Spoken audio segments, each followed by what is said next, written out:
Hello friends, આજે આપણે instant લીંબુનું ખાટું મીઠું અથાણું બનાવીશું. સૌપ્રથમ 250 ગ્રામ લીંબુને ધોઈને એના 4 ટુકડા કરી લઈશું.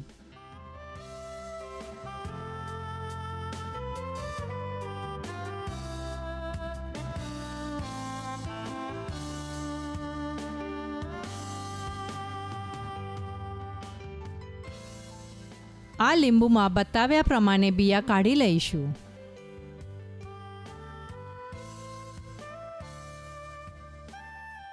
બિયા કાઢીને હવે તૈયાર છે. હવે તપેલામાં આ લીંબુ મૂકીને જરૂરિયાત પ્રમાણે પાણી નાખીશું.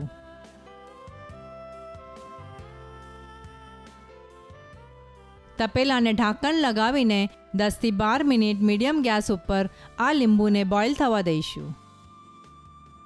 લીંબુ હવે બોઇલ થઈ ગયા છે. લીંબુ આપણા સોફ્ટ થયા છે કે નહીં બતાવ્યા પ્રમાણે ચેક કરી લઈશું.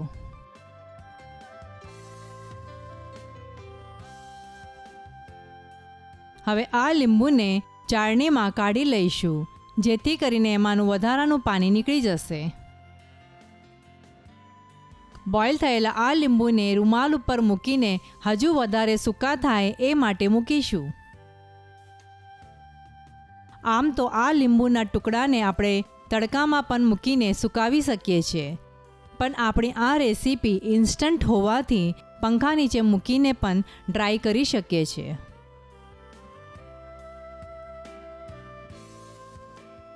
ડ્રાય થયેલા લીંબુના આ ટુકડાને મિક્સિંગ બાઉલમાં લઈશું. હવે એમાં 3/4 ટીસ્પૂન હળદર, 1/2 ટીસ્પૂન લાલ મરચું,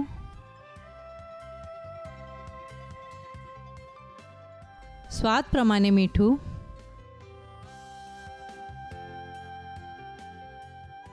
અને 1/2 કપ દળેલી ખાંડ નાખીને મિક્સ કરી લઈશું.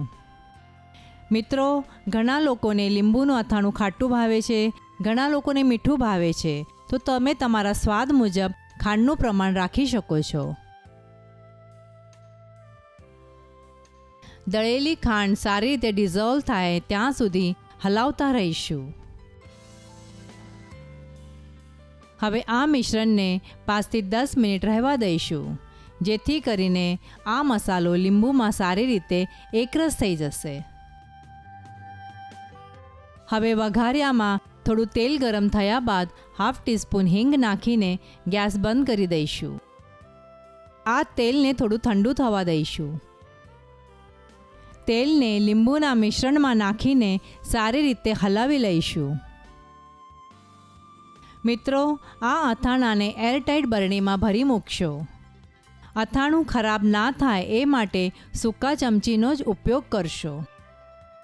ગરમીનું પ્રમાણ વધારે હોવાથી ઘણી વખત બહાર મૂકવાથી અથાણું ખરાબ થઈ શકે છે, તો મારી અહીંયા સલાહ છે કે તમે આ અથાણાને ફ્રીજમાં સ્ટોર કરજો, જેથી કરીને તમારું અથાણું ખરાબ નહીં થાય.